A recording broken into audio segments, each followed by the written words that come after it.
बिस्मिल्लाहिर्रहमानिर्रहीम, अस्सलाम वालेकुम ग्रेड 8। उम्मीद है आप सब खैरियत से होंगे।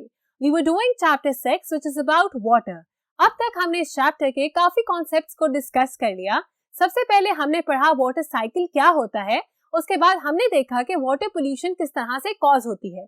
इससे पिछले लेक्चर में हमने पढ़ा था सीवेज ट्रीटमेंट के बारे में और आज का लेक्चर भी इसी टॉपिक से रिलेटेड है। तो आइए चलते हैं बोर्ड की तरफ और देखते हैं कि आज का हमारा टॉपिक क्या है। सो स्टूडेंट्स, आज का हमारा टॉपिक है क्लीन वाटर सप्लाई। इससे पिछले लेक्चर में हमने पढ़ा था सीवेज ट्रीटमेंट। सीवेज वो वाटर था जो कि हमारे घरों से निकलता है। आपको पता है कि हम वाटर को हाउस होल्ड के लिए और काफी कामों के लिए घर में इस्तेमाल करते हैं और अल्टीमेटली वेस्ट प्रोडक्ट्स भी उस वाटर में ऐड हो जाते हैं जो कि हमारे घरों से निकलता है। ऐसे वाटर को हम कहते हैं सीवेज वाटर।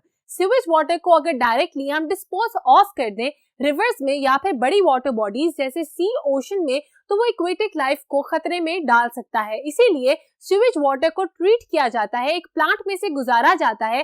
प्लांट का मतलब है एक मशीन जो कि लगाई जाती है एक इंडस्ट्री के अंदर और वहां से ये सीवेज वाटर जब गुजरता है तो अल्टीमेटली वो सेफ हो जाता है एक्वेटिक लाइफ के लिए।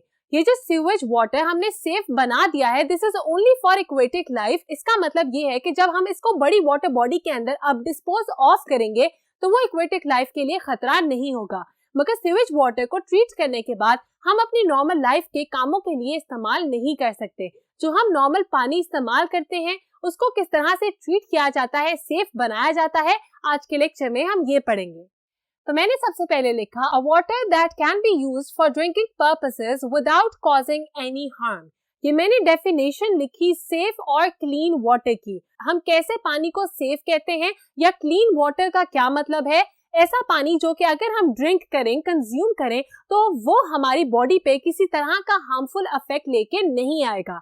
ऐसे वाटर को हम कहते हैं क्लीन या फिर सेफ ड्रिंकिंग वाटर। नीचे मैंने 3 स्टेप्स लिखे ABC। किसी भी वाटर को क्लीन बनाने के लिए, सेफ बनाने के लिए हम 3 स्टेप्स से उसको गुजारते हैं। नंबर 1 इज सेडिमेंटेशन, जो कि हम इसे पिछले लेक्चर में भी पढ़ चुके हैं। उसके बाद है फिल्टरेशन, ये भी हम डिस्कस कर चुके हैं। And the last is chlorination, जो कि आपके लिए एक नया कॉन्सेप्ट है।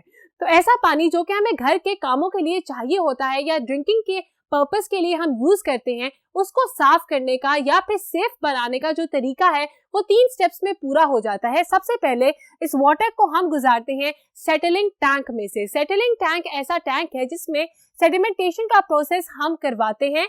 इसकी डेफिनेशन में मैंने लिखा removes suspended solid such as silt carried from a reservoir.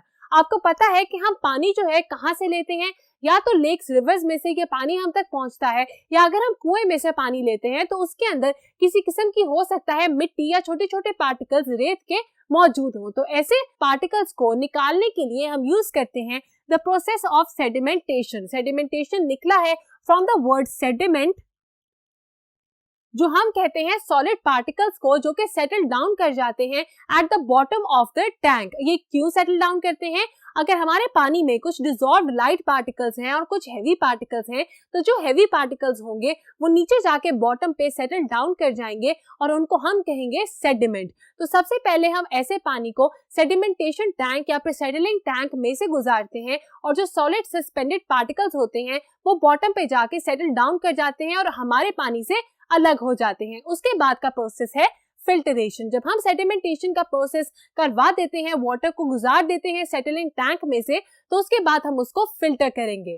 Removes the remaining particles by coarse fine screen and sand paper. Filtration का प्रोसेस जो है यहाँ पे अलग है। जब हमने सीवेज ट्रीटमेंट में फिल्टरेशन की तो सबसे पहले हमने बहुत बड़े इनसॉल्युबल पार्टिकल्स को अलग कर दिया सीवेज वाटर में से, मगर यहाँ पे ऐसे पार्टिकल्स मौजूद नहीं है। फिल्टरेशन हम कैसे पार्टिकल्स की कर रहे हैं? ऐसे पार्टिकल्स की जो कि सेडिमेंटेशन के प्रोसेस से निकलने के बावजूद उस वाटर में रह गए हैं। तो हमें चाहिए बहुत फाइन फिल्टर पेपर। और हम कौन से फिल्टर पेपर्स यूज कर सकते हैं या कौन से फिल्टर्स यूज कर सकते हैं इस प्रोसेस में? आपके सामने मैंने लिखा सैंड पेपर, कोर्स या फिर फाइन स्क्रीन, जो कि इस्तेमाल होता है फिल्टर करने के लिए उन रिमेनिंग पार्टिकल्स को जो कि रह गए हैं हमारे इस पानी में। The last step is chlorination. Chlorination में क्या होगा? Chlorine gas is bubbled to kill bacteria and other micro organisms. अब जो हमें विजिबल पार्टिकल्स थे, मतलब ऐसे पार्टिकल्स जो हमें नजर आ रहे थे और ऐसे पार्टिकल्स जो कि हमारे पानी के अंदर डिसॉल्व नहीं हो रहे थे, वो तो हमने अलग कर लिए by the process of sedimentation and by the process of filtration. मगर ऐसे भी पार्टिकल्स या चीजें मौजूद हैं इस पानी के अंदर जो हमें नजर नहीं आ रही। ऐसे ऑर्गेनिजम्स को हम कहते हैं माइक्रो ऑर्गेनिजम्स, और सबसे टॉप पे बैक्टीरिया मौजूद होता है ऐसे पानी में। तो बैक्टीरिया को और माइक्रो ऑर्गेनिजम्स को मारने के लिए एक टेक्निक इस्तेमाल की जाती है, that is chlorination. Chlorine gas को बबल किया जाता है इस वाटर के अंदर, और क्लोरीन गैस जो है वो बैक्टीरिया को भी किल कर देती है, और अगर कोई माइक्रो ऑर्गेनिज्म इस पानी में मौजूद हो तो उसको भी किल कर देती है, और अल्टीमेटली एक सेफ क्लीन वाटर हमारे पास आ जाता है। तो आपको मैंने बताया कि जो वाटर हम घरों में इस्तेमाल करते हैं वो कौन से ट्रीटमेंट प्लांट से गुजरता है। वो एक ऐसे ट्रीटमेंट प्लांट से गुजरता है जहां 3 स्टेजेस में पानी को साफ किया जाता है। Number 1 stage is sedimentation, number 2 stage is filtration and the third stage is chlorination. मुझे उम्मीद है कि आपको बहुत अच्छी तरीके से ये कॉन्सेप्ट समझ आ गया होगा। Moving towards the uses of water. इस चैप्टर का हमारा लास्ट टॉपिक है यूजेस ऑफ वाटर। हम वाटर को किस लिए इस्तेमाल कर सकते हैं और पानी जो है वो हमारे किस काम आ सकता है। मैंने जो लिस्ट आपके सामने लिखी, पहले आपके लिए मैं वो रीड करूंगी। Number 1 is domestic uses, number 2 is recreational uses, number 3 is agricultural uses, number 4 is cooling machines, number 5 is industrial uses and the last use is electricity production. एक एक करके हम इन तमाम यूजेस को डिस्कस करेंगे। Number 1 is domestic uses. Domestic का मतलब है घरों में इस्तेमाल होने वाला पानी। अब आपको पता है कि हम घरों में पानी किस लिए इस्तेमाल करते हैं। नंबर 1 तो ये हम कुकिंग पर्पसेस के लिए या ड्रिंकिंग पर्पस के लिए पानी को इस्तेमाल करते हैं। इसके अलावा वेस्ट डिस्पोजल में भी पानी का बहुत काम है, और हम कपड़े धोने के लिए या बर्तन धोने के लिए भी ये पानी इस्तेमाल करते हैं। Second use is recreational. Recreational का मतलब है कि इसमें कोई क्रिएटिविटी है। आपको पता है कि वाटर जो है वो स्पोर्ट्स में भी आता है। स्विमिंग के लिए या फिर वाटर स्पोर्ट्स जो है उसके लिए या आइस स्केटिंग के लिए भी पानी का इस्तेमाल किया जाता है हमारे वर्ल्ड में। उसके बाद मैंने लिखा एग्रीकल्चरल पर्पसेस। हम अपने नॉर्मल गार्डन्स में भी पौधों को पानी देते हैं, ये भी एक यूज है या बेनिफिट है हमारे पानी का। इसके अलावा एग्रीकल्चरल का मतलब ये है कि जो हम क्रॉप्स उगाते हैं, हमारी जो फील्ड्स होती हैं, फार्म्स होते हैं, वहां पे भी पानी का इस्तेमाल किया जाता है। क्रॉप्स जो हैं वो पानी के बगैर नहीं उग सकते, और अगर हमारे प्लांट्स को भी पानी ना मिले तो वो सर्वाइव नहीं कर सकते। इसके बाद मैंने लिखा कूलिंग मशीन्स। मशीनरी जो है बहुत ज्यादा हीट प्रोड्यूस करती है। तमाम मशीन्स ऐसा नहीं करती, मगर कुछ machines, for example a car radiator, वो बहुत ज्यादा हीट प्रोड्यूस करता है। इसीलिए आपको पता है कि हम गाड़ी के अंदर भी पानी डालते हैं ताकि इंजन जो है वो कूल डाउन रहे, वरना हीट अप होके हमारी गाड़ी बंद भी हो सकती है। फिफ्थ यूज है इंडस्ट्रियल यूजेस। इंडस्ट्रीज में और फैक्ट्रीज में पानी जो है वो डिफरेंट पर्पसेस के लिए यूज होता है। आपको पता है फिजी ड्रिंक्स बनती हैं, जूसेस बनते हैं, इन तमाम चीजों में वाटर जो है वो इस्तेमाल होता है। इसके अलावा फैक्ट्रीज में भी क्लीनिंग पर्पसेस के लिए वाटर को बहुत ज्यादा क्वांटिटी में इस्तेमाल किया जाता है, और लास्ट में जो वेस्ट डिस्पोजल है वो भी पानी के ही थ्रू किया जाता है।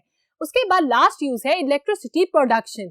ये एक बहुत इंपॉर्टेंट यूज है because 20% of the world's electricity is being produced by water. पानी जो है वो इलेक्ट्रिसिटी, बिजली किस तरह से बना सकता है। पानी को बहुत ज्यादा स्पीड के साथ गुजारा जाता है इलेक्ट्रिक मोटर्स में से। ये इलेक्ट्रिक जनरेटर्स होते हैं जो कि इलेक्ट्रिसिटी प्रोड्यूस करते हैं बाय यूजिंग या utilising the kinetic energy of this flowing water. इसको हम कहते हैं हाइड्रो इलेक्ट्रिक पावर प्लांट। ये बहुत ज्यादा बेनिफिशियल है हमारे वर्ल्ड में इलेक्ट्रिसिटी को प्रोड्यूस करने के लिए। तो मैंने आपको बता दिया कि हम वाटर को किस तरह इस्तेमाल में ला सकते हैं और कितना जरूरी है water in our daily life. आज के लेक्चर में हमने कंक्लूड कर लिया अपने पूरे चैप्टर 6 को, और मुझे उम्मीद है कि ऐसा कोई कॉन्सेप्ट नहीं बचा होगा जिसमें आपको कोई कंफ्यूजन हो। आज के लिए इतना ही। हम मिलेंगे नेक्स्ट लेक्चर में to solve the textbook exercise of this chapter. तब तक के लिए अपना बहुत ख्याल रखिएगा। खुदा हाफिज।